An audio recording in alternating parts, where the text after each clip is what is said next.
Alright, Shalom Akim, Shalom. Commençons comme toujours en donnant tout honneur et toute gloire à notre pouvoir. Yahweh, Bahashem, Yahweh Shai, Bahashem Rucha Kodash. Double honneur et respect aux apôtres de Great Millstone établis par notre pouvoir Yahweh Bahashem Yahweh Shai pour guider l'élection de la nation d'Israël et bien sûr Shalom aux élus. C'est le frère Zakar du camp de Great Millstone Montréal revenant avec une leçon. Ok, on va commencer directement dans le livre de Apocalypse 3 et verset 10. Ça dit ici: parce que tu as gardé la parole de ma patience, je te garderai aussi de l'heure de la tentation. Ok. Et quelle est la parole de la patience de Yahweh Shai? Eh bien, marcher dans l'esprit. Ok. Obéir les commandements qu'il nous a donnés. Porter notre croix. Ok. Yahweh a dit que l'on doit porter notre croix. Ok. Chacun doit porter sa propre croix. Ok. Donc les différents obstacles et persécutions, souffrances que l'on doit subir. Ok, on doit les endurer. Ok. Parce que c'est cela en fait qui nous,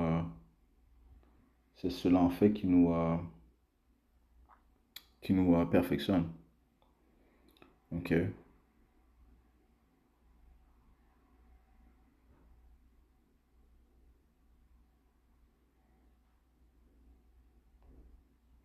Allons dans le livre de Luc, chapitre 14 et verset 27, ça dit ici: et quiconque ne porte pas sa croix et ne vient pas après moi ne peut être mon disciple. Ok. Chaque homme doit porter sa croix. Ok. Chaque homme doit endurer. Ok. Les afflictions. Ok. C'est le chemin que l'on doit suivre. Ok. Ok. Le chemin que l'on doit accomplir. Ok. Les Écritures te disent dans le livre de Siracide, si tu désires servir le Seigneur, prépare-toi à la tentation. Ok. Siracide, chapitre 2, verset 1, ça dit ici: mon fils, si tu entreprends de servir le Seigneur, Yahweh Bahashem Yahushua, prépare ton âme à l'épreuve. Donc, ouais, c'est ce qui comprend être un disciple de Yahweh Bahashem Yahushua. Ok. Ok. Rends droit ton cœur et sois constant et ne te précipite pas au temps du malheur. Ok. Ne te détache pas de Yahweh Bahashem Yahushua. Ok.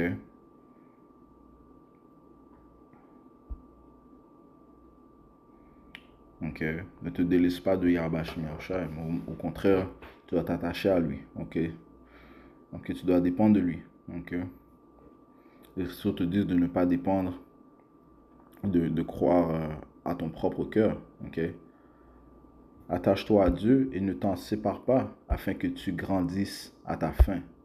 Tout ce qui vient sur toi, accepte-le et dans les vicissitudes de ton humiliation, sois patient. On voit la définition du mot vicissitude. Ok.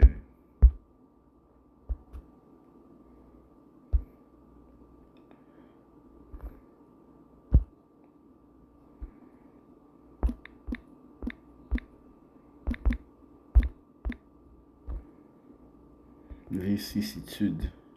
Succès de changements ou d'événements variés qui se produisent dans un ordre successif. Donc, right, so, hey, dans ce chemin, il y aura des changements. Ok, c'est comme un roller coaster. Il y a des hauts, il y a des bas. Ok, il y a des temps où est-ce que c'est, on peut dire neutre, ou bien, you know, les choses sont, comment on peut dire en anglais, coasting. Ok, mais après, hey, attends-toi à un changement. Ok.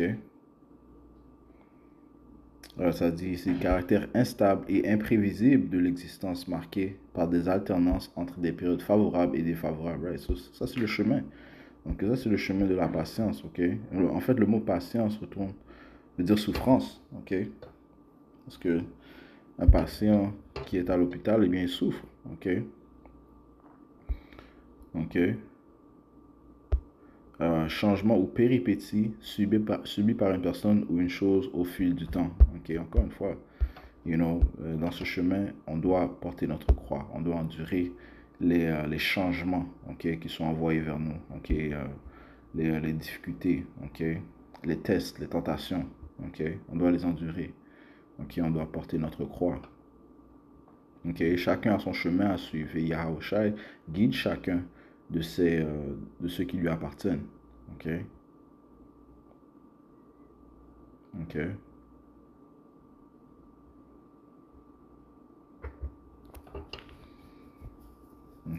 Et les Écritures te disent aussi de remercier le Tout-Puissant, en ce qui concerne toutes choses.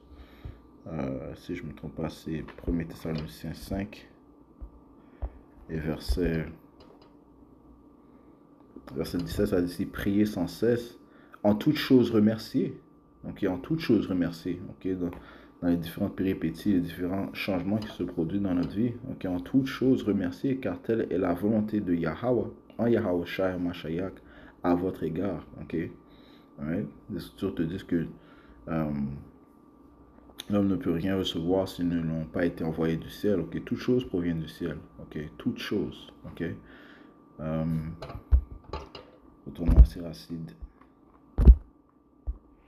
Siracide 2 et verset 5, ça dit ici, car l'or s'éprouve dans le feu. L'or s'éprouve dans le feu. Et les hommes agréables à Yahweh dans le creuset de l'humiliation. Donc on doit être humilié. On doit être humilié. On doit être abaissé. On doit être humblé. Verset 6. Aie foi en Yahweh Bashmi Yahushai et il te relèvera. Rends tes voies droites et espère en lui. Et comme j'ai côté proverbe plutôt, de ne pas faire confiance à tes propres pensées, à tes propres manières, mais plutôt faire confiance à Yahweh Bashmi Yahushai. On va prendre ça dans la liste de proverbes. Si je ne me trompe pas, c'est le 3e chapitre. Et verset 5. Confie-toi dans le Seigneur, Yahweh Bashmi Yahushai, de tout ton cœur et ne t'appuie pas sur ta propre compréhension. Ne t'appuie pas sur ta propre compréhension. Dans tous tes chemins, reconnais-le et dirigera tes sentiers. Ceci fait partie de la foi que l'on doit posséder en tout temps, lorsque l'on marche dans ce chemin. Le Seigneur a dit, puisque tu as gardé la parole de ma patience, tu as écouté la voix de Yahushua durant ce chemin, tu l'as laissé te guider durant cette épreuve, tu as mis ta confiance en Yahweh Bashmi Yahushai durant cette épreuve, Marc 8 et verset 34, ça dit ici. Et après qu'il lui a appelé le peuple à lui, ainsi que ses disciples, il leur dit, quiconque veut venir après moi, qu'il renonce à lui-même et prenne sa croix et me suive. Qu'il renonce à lui-même. Donc, ça retourne à ne pas faire confiance à la chair, mais plutôt faire confiance à l'esprit de Yahweh Bashmi Yahushai, être spirituel. Ça te dit que la pensée charnelle est mort, mais la pensée spirituelle, elle est vie éternelle.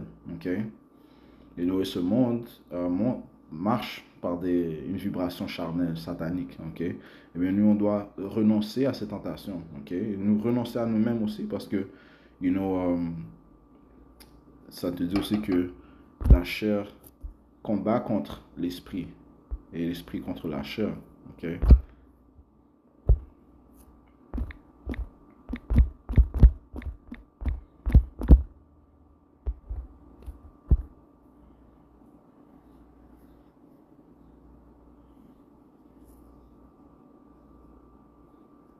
Galates 5 et 17.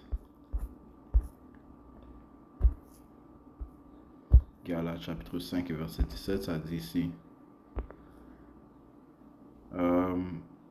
Je commençais verset 16. Je dis alors ceci, marchez en l'esprit et vous n'accomplirez pas la convoitise de la chair.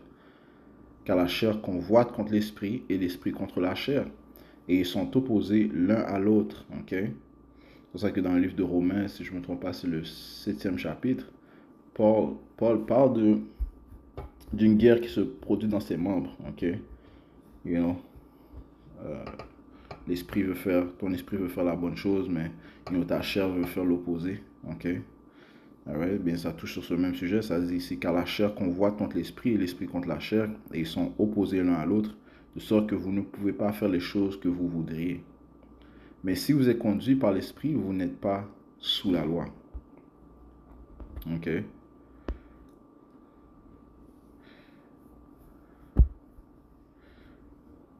Retournons à...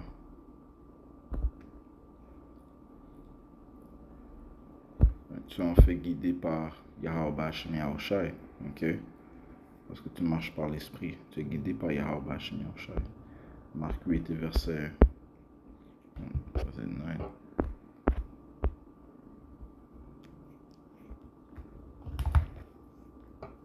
Désolé, patientez un instant. Marc 8 et 34. Ça dit ici.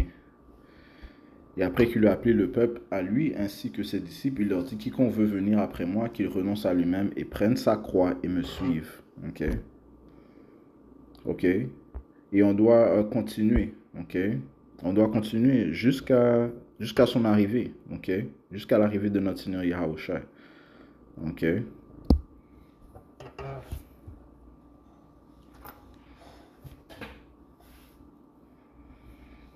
Ok? Les autres disent que par beaucoup de tribulations est-ce que l'on obtiendra le royaume. Ok? Exhortant les disciples. Acte 14, verset 22, confirmant les âmes des disciples et les exhortant à continuer dans la foi, ok? Continuer dans la foi. Et que nous devons, à travers beaucoup de tribulations, beaucoup de péripéties, beaucoup de tests, ok? Entrer dans le royaume de Dieu, ok?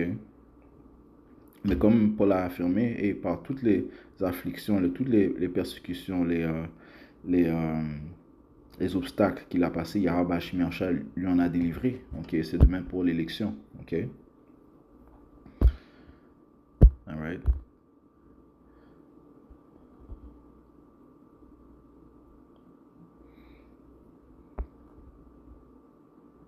Ce qui prouve que la foi ne va pas te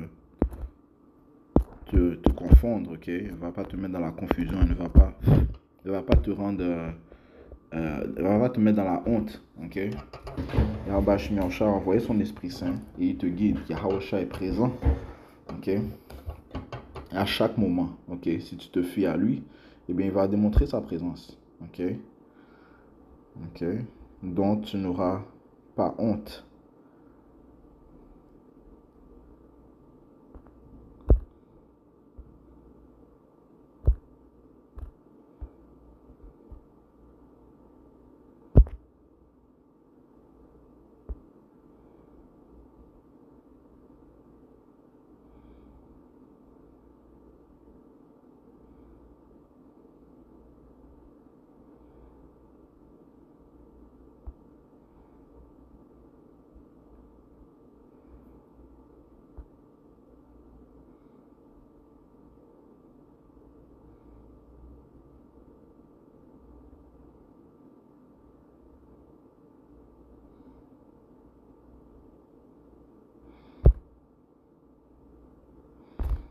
Tournons Apocalypse 3. Et 10 a dit, parce que tu as gardé la parole de ma patience, je te garderai aussi de l'ordre de la tentation. Donc l'on comprend que c'est en fait Yahweh Shemiyahushua qui va apporter la tentation. Okay? C'est lui qui va apporter en fait les troubles qui arrivent. Okay? Quelle est l'heure de la tentation? Eh bien, l'implémentation de la marque de la bête. Okay? Apocalypse 13 et on va commencer au verset 15. Et il eut le pouvoir de donner vie à l'image de la bête. Et l'image de la bête parle du nouvel empire, nouvel ordre mondial que Israël est en train d'implémenter, ok, de mettre en place, ok, mettre en place un nouvel ordre, ok, une nouvelle religion, une nouvelle manière d'être, une nouvelle croyance, ok, où c'est lui qui veut être, qui sera révéré, ok, ok. Donc c'est la nouvelle infrastructure qu'il est en train de mettre en place, ok. Et le pouvoir de donner vie à l'image de la bête, pour que l'image de la bête puisse simultanément parler et faire que tous ceux qui n'adoraient pas l'image de la bête soient tués. Donc tous ceux qui ne veulent pas prendre part à ce nouvel ordre mondial vont être persécutés, vont être tués. Okay, verset 16. Et elle fait que tous, aussi bien petits que grands, riches et pauvres, libres et asservis, reçoivent une marque dans leur main droite ou dans leur front. Et cette marque, c'est la puce électronique. Okay, ça retourne au mot choragma, quelque chose implanté, inséré, dans la peau. Ok, comme et ils sont en train de pousser cette technologie. Ok, ils sont en train d'accoutumer, les gens ou bien les adoucir à cette technologie, de la marque de la bête, la puce électronique. Lorsque l'on voit Neuralink, Elon Musk qui parle de sa technologie. Lorsqu'il parle de CBDC, l'argent digital,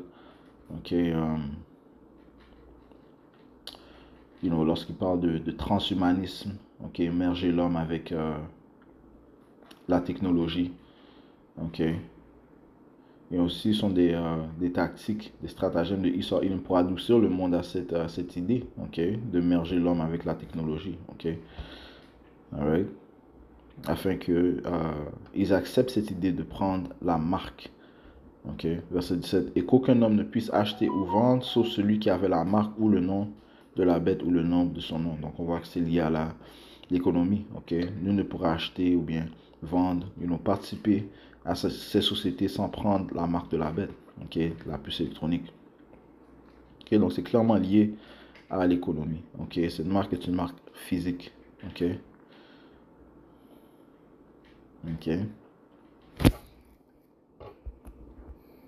Mais en ce qui concerne l'élection, le Seigneur va les garder de l'ordre de la tentation. Et c'est en fait, encore une fois, Yahweh Shemashah qui apporte cet ordre de la tentation.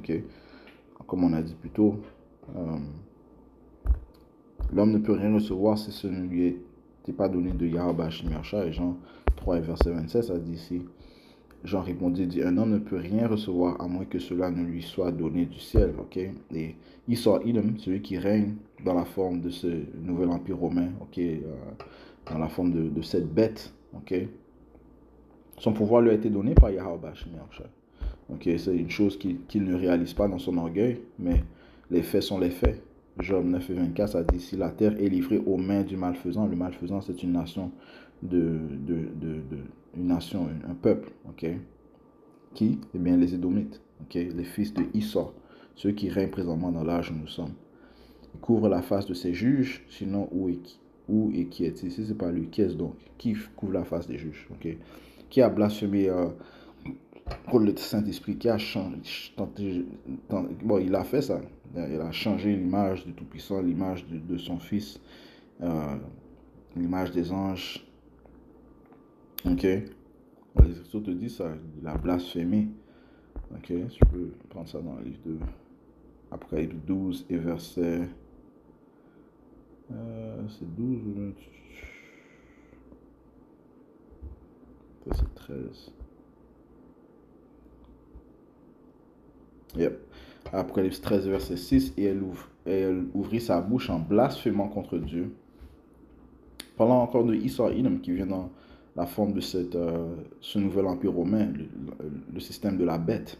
Et elle ouvrit sa bouche en blasphémant contre Dieu pour blasphémer son nom et son tabernacle, et ceux qui demeurent dans le ciel. Donc elle a blasphémé contre le nom du Tout-Puissant et son Fils Yahushua. Le tabernacle sont les Israélites. Les Israélites. Et ceux qui demeurent dans le ciel sont les anges. Donc, et il a commis un grand blasphème. C'est lui qui s'est en fait proclamé comme s'il est Dieu. Il s'est proclamé comme s'il est Dieu dans son orgueil. Ne réalisant pas que c'est le Seigneur qui l'a établi. Daniel 4 et 17. Ça dit ici. Cette chose est rendue par le décret des veilleurs et la demande par la parole des saints, afin que les vivants puissent connaître que le Très-Haut dirige le royaume des hommes et qu'il le donne à qui il veut et y établit le plus innommable des hommes. Donc, le plus innommable des hommes, c'est encore une fois les Édomites. Établi par Yahweh Ba'ashem Yahushua. Le Seigneur règne dans le royaume des hommes. Okay? Donc, c'est le Seigneur, en fait, qui utilise, il sort pour apporter cette heure de la tentation. Okay? Toute chose est décrétée par Yahweh Ba'ashem Yahushua. Okay? Yahweh, le nom du Père, au nom de son Fils Yahushua, c'est lui qui établit toutes choses. Ok? Il n'est qu'un instrument du Tout-Puissant. Ok?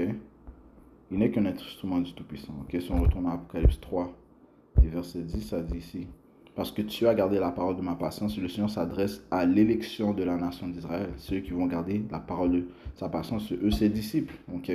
Encore une fois, ceux qui ne portent pas leur croix ne peuvent pas être les disciples de Yahushua, mais l'élection va porter leur croix. Okay? Ils vont garder la parole de la patience. Ils vont endurer durant les différentes péripéties, les différentes calamités, les différents changements que le Seigneur va apporter dans leur vie. Ils vont endurer. Okay? Et pour cela, le Seigneur a dit: je te garderai. Je te garderai. Okay?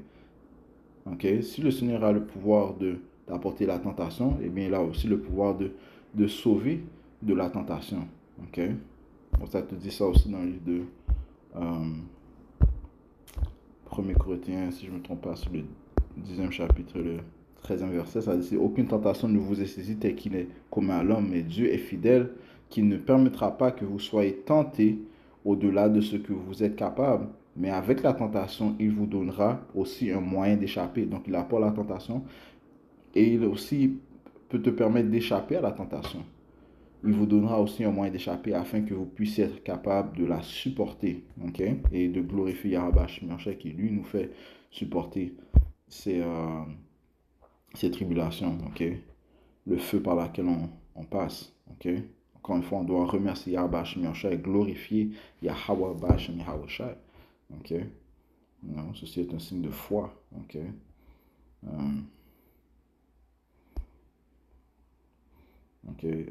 Ça te dit aussi dans le livre de 2e Pierre 2 et verset 9, ça dit: le Seigneur, Yahweh Ba'ashem Yahushua, sait comment délivrer des tentations les hommes selon Dieu. Okay? Les justes, et réserver les injustes pour être punis au jour du jugement. Okay? Donc la balance est tout puissant. Okay? Il sait comment délivrer, tout comme il sait punir. Okay? Et c'est ce qu'il va faire. Okay? En ce qui concerne son élection, ça dit ici: parce que tu as gardé la parole de ma patience, je te garderai aussi de l'heure de la tentation, laquelle viendra sur tout le monde pour éprouver ceux qui demeurent sur la terre. Donc, ça va être une épreuve globale, mondiale. OK? All right? So, cette marque, ça sera mondial. OK? L'implémentation de la marque de la bête. OK? All right? Il faut se souvenir que la plupart des pays vont passer à un système digital. OK? All right? So, je veux juste toucher sur cela. OK? Les élections seront préservées. OK? Ils vont glorifier Yahweh Hashem Yahushai durant les troubles et après les troubles. Alright, so on va conclure en donnant tout honneur, toute gloire à Yahweh, Ba'ashem Yahushai, Ba'ashem Hakodash, double honneur et respect aux apôtres de Great Millstone. Shalom, mon Dieu.